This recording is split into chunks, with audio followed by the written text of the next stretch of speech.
Champions trophy దగ్గరకొచ్చే కొద్దీ cricket అభిమానుల్లో ఉత్కంఠ పెరుగుతోంది. ఇక చాంపియన్స్ ట్రోఫీ కోసం భారత జట్టులో మార్పులు చేసిన సంగతి తెలిసిందే. గాయం కారణంగా జస్ప్రీత్ బుమ్రా వైదొలిగాడు. అతని బదులు యువ పేసర్ హర్షిత్ రాణాకు అవకాశం దక్కింది.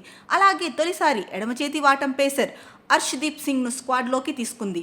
టీ20లో భారత తరఫున టాప్ వికెట్ టేకర్గా ఉన్నాడు. సీనియర్ పేసర్ మహమ్మద్ షమి నేతృత్వంలో పేస్ విభాగం బరిలోకి దిగనుంది.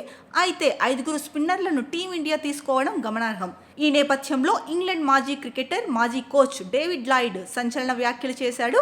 జస్ప్రీత్ బుమ్రాను మిస్ కావడం భారత్కు తీవ్ర లోటు. ప్రపంచంలోనే అత్యుత్తమ బౌలర్ అయిన బుమ్రా ఈసారి ఆడటం లేదు. షమీతో కలిసి యువ బౌలర్ అర్షదీప్ కొత్త బంతిని పంచుకునే అవకాశం ఉంది. Arshdeep T20 specialist. అయితే చాంపియన్స్ ట్రోఫీ పొట్టి ఫార్మాట్ కాదు, 10 ఓవర్లు వేయాల్సి ఉంటుంది. అందుకే అతడికి మరింత మ్యాచ్ ప్రాక్టీస్ ఇచ్చి ఉంటే బాగుండేది. ఎందుకంటే 4 ఓవర్లకు 10 ఓవర్లకు చాలా తేడా ఉంటుందని లాయిడ్ తెలిపారు. అయితే అజిత్ అగార్కర్ నేతృత్వంలోని సెలక్షన్ కమిటీ చాంపియన్స్ ట్రోఫీ కోసం అత్యుత్తమ జట్టునే ఎంపిక చేసింది. తప్పకుండా విజేతగా నిలుస్తామని నమ్ముతున్న ఇండియా టీం చాలా బాగుంది. జట్టులోని ప్రతి ఒక్కరూ పాజిటివ్ దృక్పథంతో ఉన్నారు.